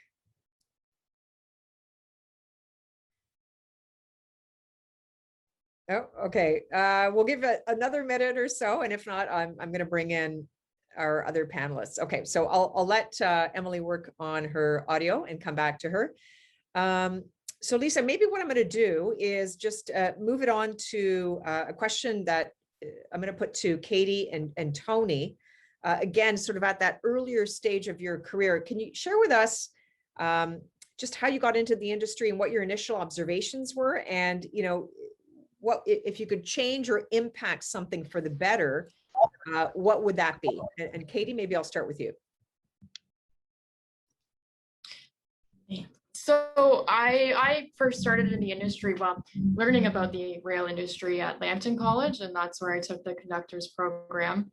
And I got a brief overview of the ground operations, like the simple task and training, detraining rail cars, radio communication, what's required, and doing up air hoses, the basics, and then also an overview of the rules.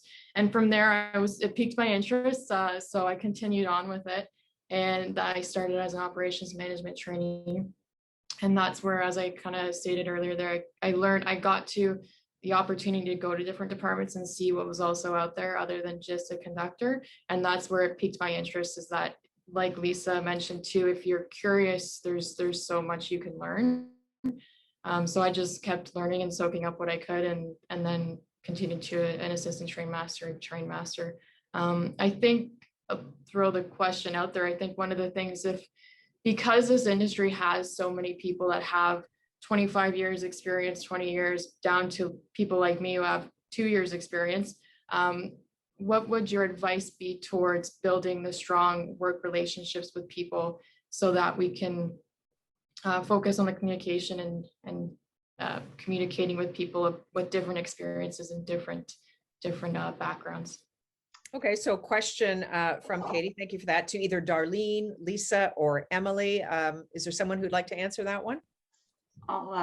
Lisa, yeah. I love that question. I think that's an excellent, excellent question. There is no textbook for rail and all the different things that are included with it. There's definitely rule books. There's definitely regulation books. There's a lot of books. But people and their knowledge, this industry, I've never met an industry so willing to spend time with you and share with you if you're genuinely interested. And so everybody that you walk by, anytime that you're out in the field, being curious, even to a point of uncomfort, right? Because sometimes some of the grouchiest, prickliest characters in the world, I've walked up to and spoken to, and it's scary, right? You say strange things, you maybe act silly, but you tell them, I'm uncomfortable, I really want to learn from you. What are you doing here?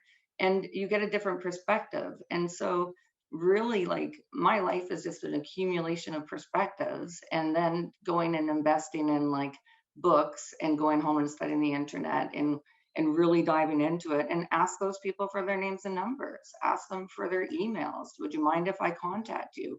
As you evolve in your careers, you guys, you want to keep a portfolio of people that have mattered to you. And those people I call in my life like thought leaders, because they inspire me. They inspire me to think differently. So I'll call on those people. Sometimes I need them to support me in a goal that I'm going for. So I'm like, I really want to go for a board position. Oh yeah, these 3 people, that would really help me with that. Maybe they can write about my character or this, or these people taught me I have a problem with a piece of rail, who can help me? And so like it becomes this encyclopedia that I remember my son, when he saw an encyclopedia, he's like, what is that? I'm like, that's like Wikipedia. But you need to develop that connections, networking. That's the secret. And you will learn more than any school. Like this industry, rail, how things actually work, how they influence other people. And then the most important thing in rail to be mindful of, guys, is timing. Because sometimes the guy is telling you something, maybe he has 60 years experience. Remember, he has 60 years experience when they're telling you things, because maybe the regulations have changed now, and you actually have a chance to go and share something with that guy. And then you talk about the differences, and maybe it's good or bad. And so never be afraid to like share new information back. Just remember sometimes that it has to be a little bit gift wrapped differently than like a bold in your face thing for people to accept it when they've been stuck rigid. Emily, I bet you have stories like that from Southern Railway about the different types of characters and lessons people can learn. Certainly. Can you guys hear me now? We can, yes, thank you. Thank you. You know, but before I get to that point, you know, I wanted to make a point earlier when we were using the terminology soft skills, and I know that this is a very common term. I would like to put it out there, whether we're doing ourselves a disservice by characterizing those skills as soft skills, as if they should be juxtaposed against hard skills. I look at myself, for example, as a lawyer and being an advocate. Would I consider advocacy to be a soft skill or a hard skill? I don't really know, but I know that once you start putting terms on it like aggressive or being assertive, that all of a sudden that takes on a certain symbolism to it. And so I think in a forum like this, where we're trying to build each other up and encourage each other to be strong, I'm going to suggest that we don't use terms like soft skills, because I think, you know, you look at in rail, you've got proficiency testing for technical skills. And that's actually the easiest thing to measure. I can look at a rule and I can tell you whether or not you're doing that, if you're fulfilling that rule correctly or incorrectly. But when you talk about other things, like what is your ability to communicate with people, to connect with them, to lead them in a way that is inspiring, those are the kinds of skills that are actually much harder to measure. And when I think about recruitment, and again, getting back to my earlier point about how to make rail attractive, not just to women, but to anybody who has never really thought about working in rail, it's actually really hard to recruit people because you want them for their other skills. I don't know what to call it if not soft skills, but we want people who have the ability to be agile. You think about the pandemic and everything that it has thrown at us. We have to be able to pivot and to be agile. How do you put that on a questionnaire and ask somebody, hey, do you know how to hammer a rail spike? Yes, I do. I can measure that. How do you ask somebody on a job interview, are you agile? Do you have the ability to pivot in the face of challenge? But that's where we can find strength with women, because women have a whole skill set that frankly is harder to measure, harder to put a metric to it or to put it into a checklist. But there's a real strength there for women in leadership, in communications, being able to inspire other people to be their best. And I know that when I was starting out in the industry, I didn't have a lot of mentors. I didn't see people who were like me, leading the life that I wanted to. And to a question earlier about how do we stay motivated, I feel like I really had to dig deep, because there wasn't a lot there for me to aspire to become. And then once you get to a position like Lisa and I are in, where other people can look to us, then it's our job. It's our responsibility to lead them and show them by example. So I know I haven't answered the question at all, but it's something. Well, I'm going to tie a few things together. I think you did. I mean, so Katie, I think was looking for a bit of, mentoring advice on how to sort of broach those conversations, right? To get information from people, to learn, to keep learning. So first, I congratulate you, Katie, because you're curious, and that, as Lisa mentioned, is huge, right? And that is going to help you ensure success for sure. And Lisa, I congratulate you to say that, do be curious, because the more questions you ask, the more information you get. Yes, you're learning, but you can also help teach other people, right? To be entrepreneurs in terms of how they think. So to think more innovatively, which then helps you, helps them, helps the company, helps us all at a time of transformation. And then Emily, I love the point that you made, where, don't be afraid to sort of have a stretch goal, provide leadership. I'm wondering as well from Tony, if you've got a question that you'd like to put to some of the ladies, either, Emily or Lisa or Darlene as well. What's sort of that question that you have from a mentorship perspective that we can help answer?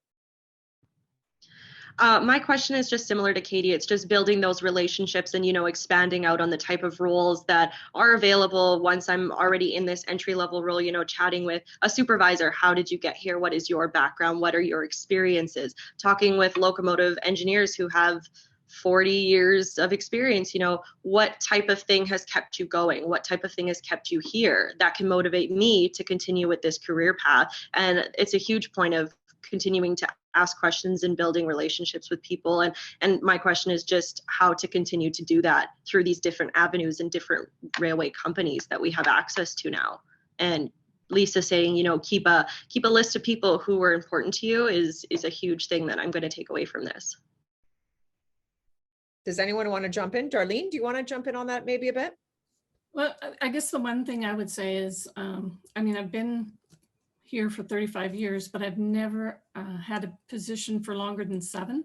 So once I sort of reached that peak of, I think I've done everything I can do here, and I'm not afraid to move to another position where I might not know everything, but I have a good background that's going to help me, support me to make that next transition.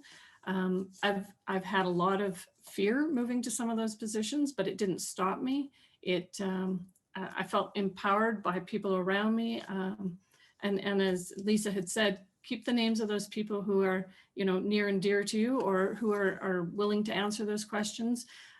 If you can't find somebody, reach out to the next person, keep going until you get your questions answered, and let people know that, I'm happy right now doing what I'm doing, but I do have an interest in that area. And how do I get there? What skill sets do I need to get to that next position?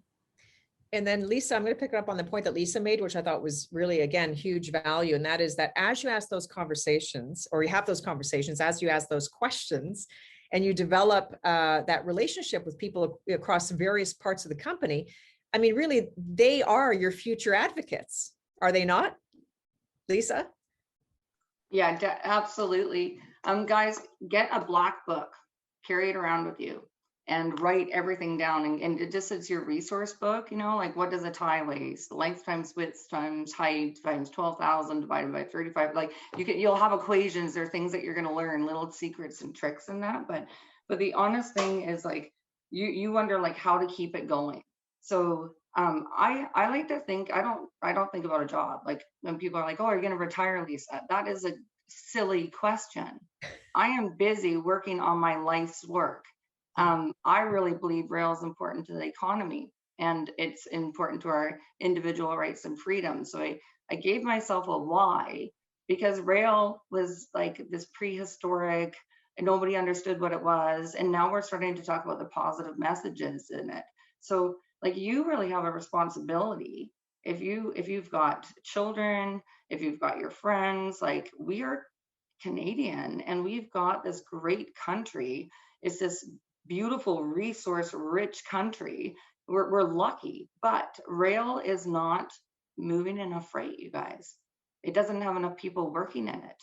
It needs more support to grow. So even though we want to think like about ourselves and our career and how we're going to move along, if you can find a purpose in our industry that you really connect with, and then start showing up with that and connecting with those people, it'll fuel you when somebody tells you you can't. I always tell my friends that have my guy friends with daughters, because they always want to protect their daughters, and they're like, yeah, my daughter's not getting hurt. She's going to go out in the world and like, she's not getting hurt. Is that for real? You don't get hurt in life. Like, your daughter is going to get hurt. Treat her how to be prepared for when things don't go the way she wants them to be. And so those are the things, like, how are you going to handle rejection? How are you going to handle failure? How are you going to handle a mistake and owning that, so you can truly build your character? Maybe you have a weakness in some area and you want to strengthen that. So I would suggest, like, honestly, you have to build you need to build yourself and get to know yourself. And the best way to learn about who you are is jump into uncomfortable situations, like right in the middle of it. If you want to talk about a CEO and what that's like, what CEO would not be impressed if you knocked on the door and said, what's it like to be a CEO? I'm out there running a train. Like, they're going to like it. They're going to see who you are. So you be bolder and authentic to who you are. So those are just a few tidbits, but it's really important to me that people understand careers are not jobs. In railway, it's just like a smorgasbord of different cool things to try. No, I love the points that you're making, Lisa. And yet, ideally, the best careers are the ones where you know you're having an impact that goes beyond the job, right? And so I know, Emily, you were listening to what Lisa was saying, nodding your head. Do you want to offer a bit of information on some of the points she was making as well? Well, you know, I want to echo Lisa's comments that there is a lot of what you want to be. It's on you to go out and pursue that. But I also want to make the point that you also need to challenge your leaders. It's a two-way commitment. You can be self-motivated, you can develop your own skills, you can want to challenge yourself, but your leaders also need to support you through that. And, you know, if I was speaking with an employee yesterday who was telling me that, you know, she has these ideas and she takes them to leadership and nobody has ever said no to her. And I thought that was a really powerful comment for her to make, because you have ideas, and it's that two-way commitment from your company as well. And if you aren't getting that from your leaders, then you need to push, whether it's to push them to change, because change management is a real challenge, especially in an industry that has been around for a long time and they like to do things the way that they've always done them.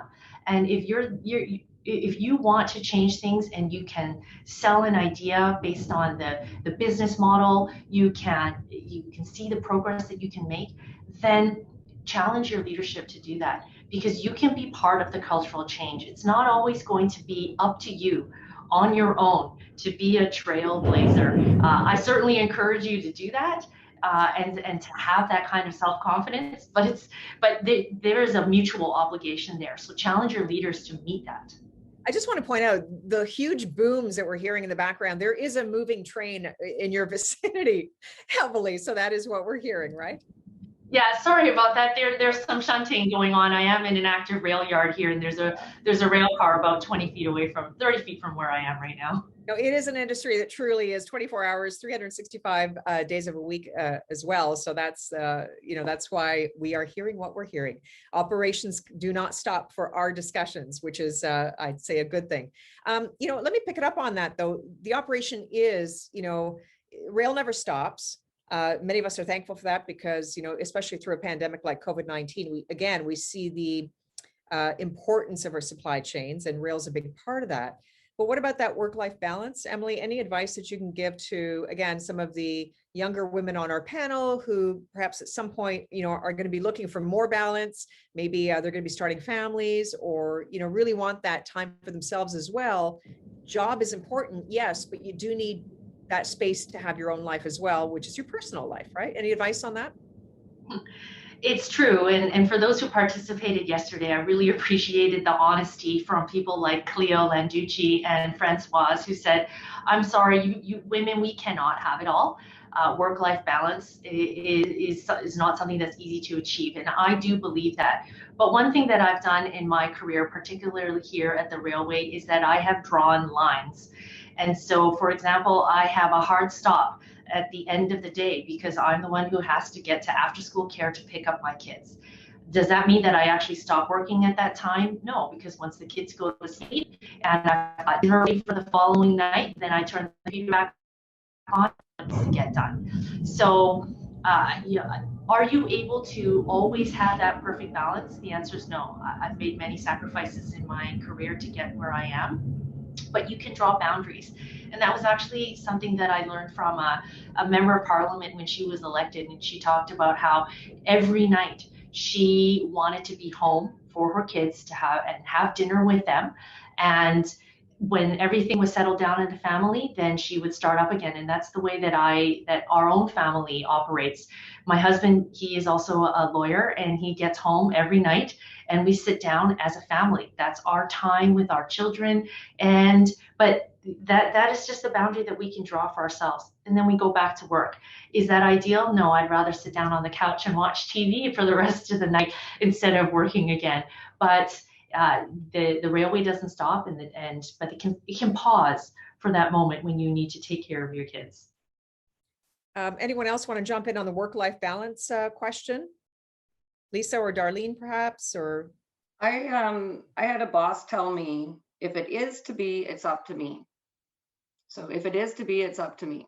And that meant, when I'm sitting there at 6 at night, am I really making a difference? How good of a quality of job am I doing at that time? And so your mind needs rest to step away from things. And sometimes you come back and it's even stronger. And so I take a really heavy personal responsibility into having a life balance. And sometimes you accept that it's out of balance. And so, but not being aware of where you're at, that's more of a problem. So I would say that you be out of balance, know that you're putting in too much energy and you're putting in too much work, and that's required at this time, and that at a separate time, I'm going to take a break and ease with this. Real basic things, drinking water, exercising, getting a good night's sleep, like those basic things are like really important. So before you go to anything else, just go to those basics first and ask if you're doing those things, because you can make your choices and adjust where you're at. If you have no clue where you're at, that's the work, like that's the more difficult thing. So creating your self-awareness, what does it mean to you to be having a balanced life? Define it for yourself, and then try to maintain it and make practices, like 3 things you might do that week to actually have that balance. Go for a walk at lunch, actually not stare at your computer for 1 hour, and give yourself time to do your own personal work, or maybe even take time to like compliment another fellow worker and reach out and do something different. So you decide what they are, but I guess you need to set an intention to do so. and then you will find like balance comes. Yeah, and I love the point that you're making, Lisa, because that is really investing in yourself in just a different way, right? To making sure that you're bringing the best of yourself in all aspects. So thank you so much. Great inspirational insights. Before I move on to taking a few questions from some of our participants in the audience, and thank you, by the way, for submitting these to our audience. Katie or Tony, any other quick question that you want to put to any members of our panel in sort of this mentoring exchange that we've been engaging in? If not, I'll move on to questions. No? Okay.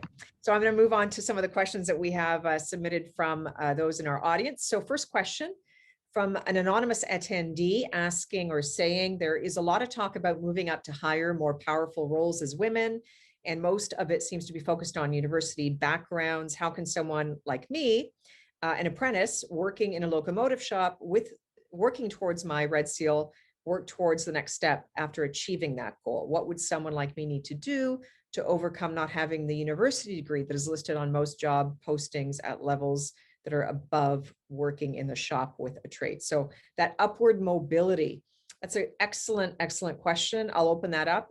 Is there anyone that would like to step in and answer that one?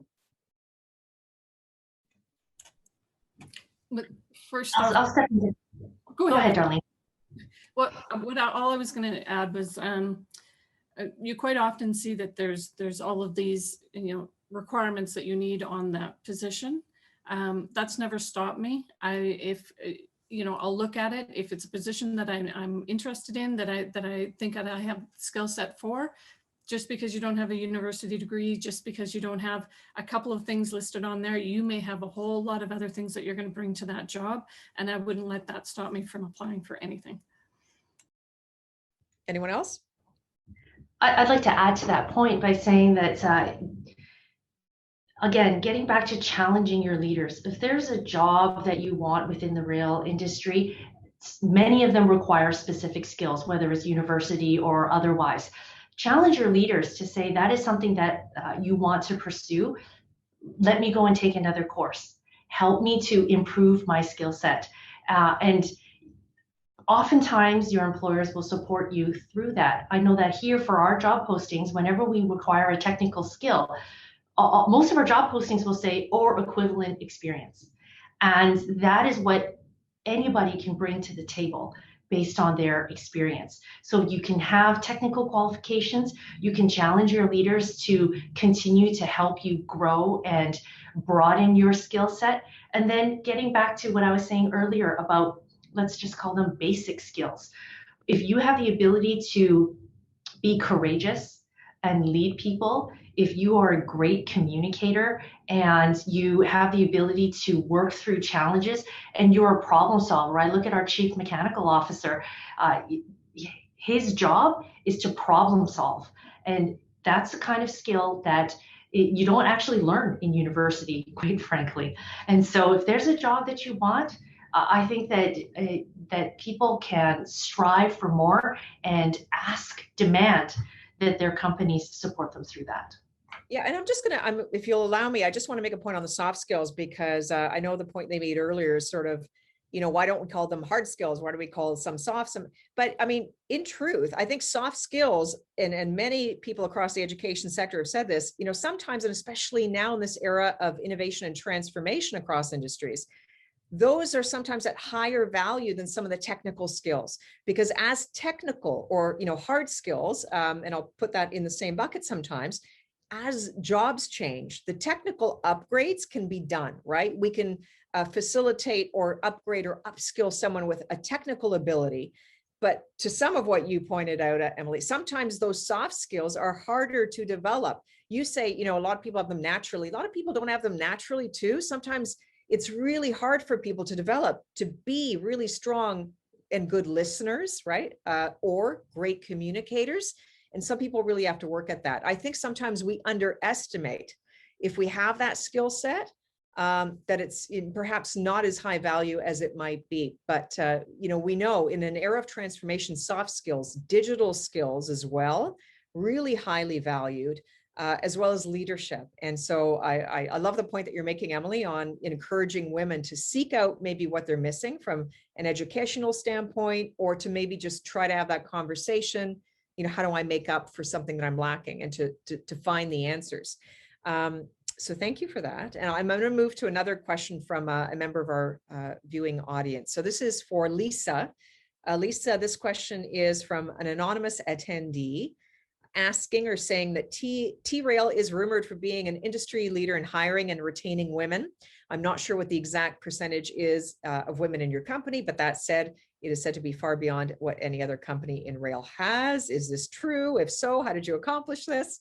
So Lisa, question for you. That's an interesting question.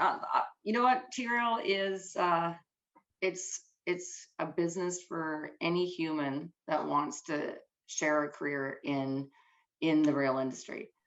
We do have probably 55% women. It's not off. It's more than half the people. However, when we're hiring, it is about skills, about the individual, their personality, culture fit. And we do want to have a diverse group of people. We have people from all over the world in Canada. That's what's so awesome about Canada, right? Like the different foods we can have, the cultures we have. So I would just say T-Rail, our culture is open. We don't have sort of like boxes that people fit in. I'm not really a fan of saying like diversity to me has always been a way of living. Like I've always had a diverse upbringing and always looked at the world with like one view. It's tough to see what goes on in the world when things don't work that way, and you have to be real about it. And I just think that if you're running a company or you're looking to go work for a company, I would hit that right in between the eyes of the first people that I met walking into those businesses and say, where do you guys stand on this? And what are you going to do to support my growth within your company? And if you want to be the CAO, you ask them to carve you a path.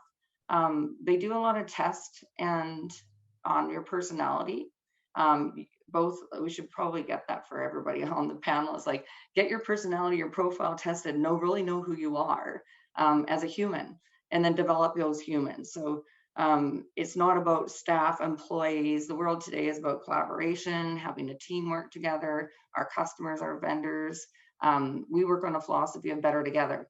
And so what does better together mean? It means triple win. It means everybody has to do well together. So I think if you have a value system, I always throw this book at people. It's like, if you set your values, this is a book called The Family Virtues Guide.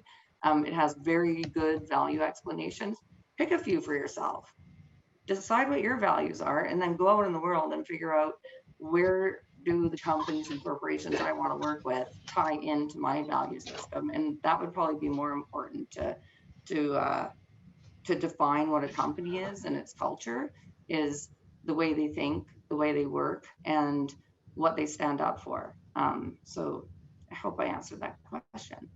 I think you did. And you know what, and we're talking about women doing, their due diligence and asking questions, doing their homework. Companies need to do that as well. I mean, obviously, at T-Rail, obviously you're doing that, but we need to really think about, if we're trying to attract more women too, what are we doing on the due diligence to, foster collaborative culture, to encourage questions, to create, again, the culture that we all need.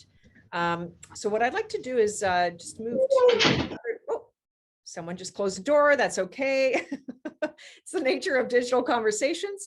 I'm going to bring in another question here from one of our attendees. So, this is an important question. So this is from an anonymous attendee asking, what advice would you give to break into the boys club and build allies with the boys club to try and move up in the rail industry into leadership roles? Obviously, the more women that come in, the less, we're going to see groups of individuals, right? Not including women. But Emily, do you want to jump in on that one, perhaps?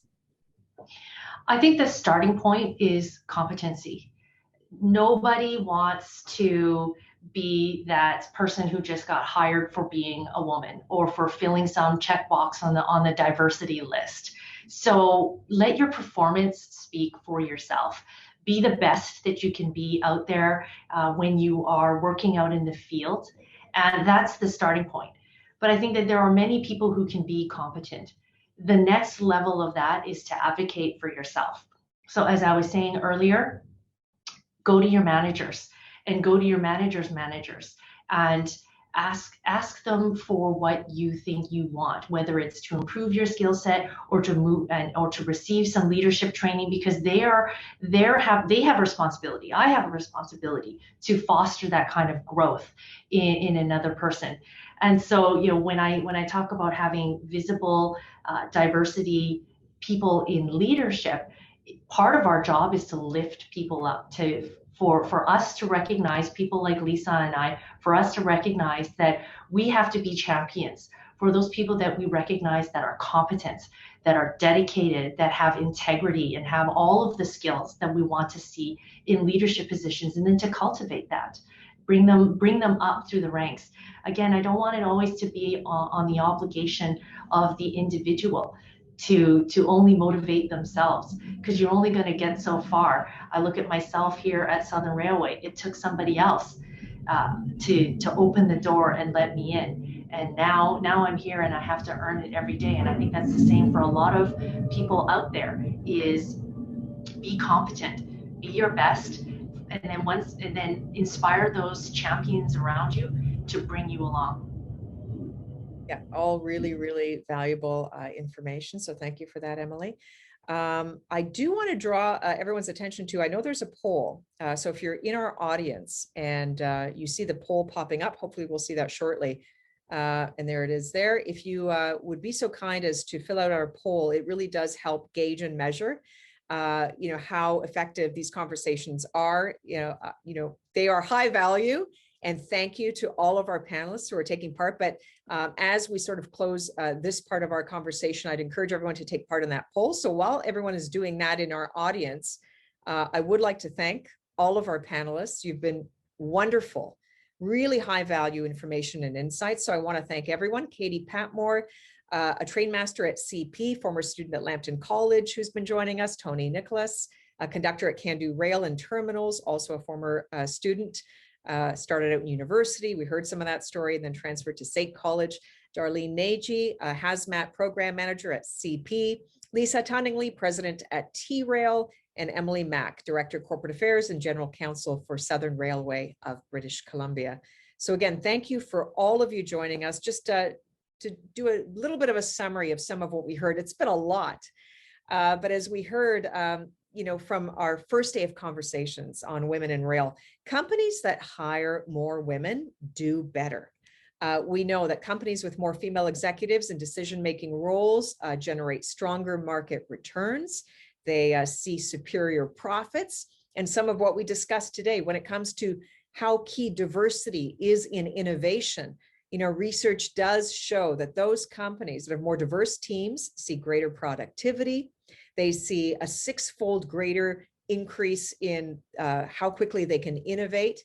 There's better decision-making and higher employee retention and satisfaction all around. So, when we invest in women and we all do our due diligence, everybody wins. So it's been a wonderful conversation on day one, on this day two as well. We want to, of course, encourage everyone again to help us drive the conversation. So thank you again to our panelists, and thank you for all of you who've been joining us as well. At this point, I'd like to turn things over to Carolyn Healy, Executive Vice President and General Counsel for the Railway Association of Canada, for some closing remarks. Carolyn? Thank you, Jacqueline. And thank you everyone for your virtual presence. I just have a word that comes to mind now. It's wow. What a group of inspirational ladies we've had the privilege to listen to over the last 2 days. You all share your stories, perspectives, and meaningful insights. And as a result, we all have a lot to take away. So thank you to our keynote speakers, Caroline Cudzy and the Honorable Lisa Raitt. Thank you to our panelists of yesterday's session, Joan Hardy, Janet Drysdale, Françoise Bertrand, and Cleo Landucci. And today's session, Emilia Marchetta, Katie Patmore, Tony Nicholas, Darlene Nagy, Lisa Tunningley, and Emily Mack. And thank you to you, Jacqueline, as you did a fantastic job as moderating these sessions. So thank you very much. These conversations really do help drive change, and we are pleased at the Railway Association of Canada to facilitate that. And I will repeat what I said yesterday and what my colleague Stephanie also said in her opening remarks. Thank you to the men who participated, as you are key to that change. And finally, a warm thank you to the Railway Association of Canada's Steering Committee, composed of Janet Green, Brianna Bowman, Aline Poirier, Joanne Delaney, and Stephanie Montreuil, who put in countless hours to render this event possible. So this was our first edition, but rest assured that there will be another one next year, so stay tuned. Again, for those who would like to watch the sessions again or share with someone who could not attend, or if you just want to share within your network, please note that it will be available on our website for the next 30 days. So in closing, few key takeaways. Remember to know your value, don't shy away from any operation experience, and nurture that curiosity. On that, stay safe everyone, and enjoy the summer that is just around the corner. Merci beaucoup, prenez soin de vous et à la prochaine.